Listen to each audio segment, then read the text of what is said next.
bandiraɓe julɓe, bandiraɓe tijaniyankoɓe, to mbawɗon wonde e windere nde fof on kofnama, on donama, on ñagama duwaw.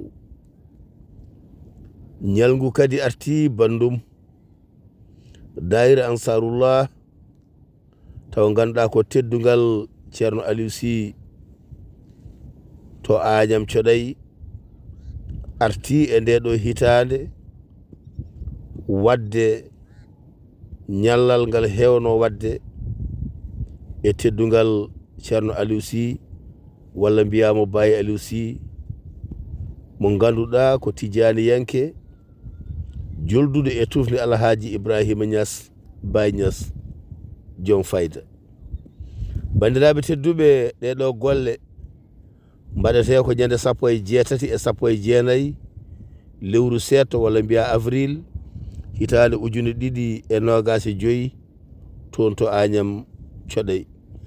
en garti e ngol ɗo lawol battowol 25 bandiraɓe tedduɓe. Pulaar wi mo waɗi watti tawata waɗi koko wawi. garen e keewal, garen e peewal, notoɗen noddago ngo ganduɗa woni hen ko ɓural men. so tawi ceerno Aliou Sy noddi bandiraɓe julɓe ne kaani notade, nde wan noon neɗɗo fof koko wuji nayɓata.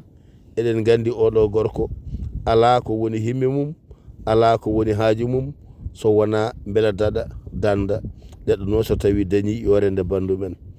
e teddugal Alhaji Ibrahima Niass mo Kaolack Baye Niass, so tawi ɗeɗo golle kalama eɗen gandi hewɓe ma tesko ɗum ganda ɗum ɗo wona mere ummini ɗum. ɗum noon bandiraɓe Agnam naɓe, bandiraɓe Bosoyaɓe, bandiraɓe Fuutankoɓe, bandiraɓe Sénégal naɓe, bandiraɓe Afrique, bandiraɓe Windere, ñallal ɓural koye ari. gare notoɗen yogene won ballo addani en kumpital ngal ko guiɗo moon Ibrahima Oumar Kane kartante leñol mo Agnam yeroyaɓe. on jarama kawri en Agnam Thioday.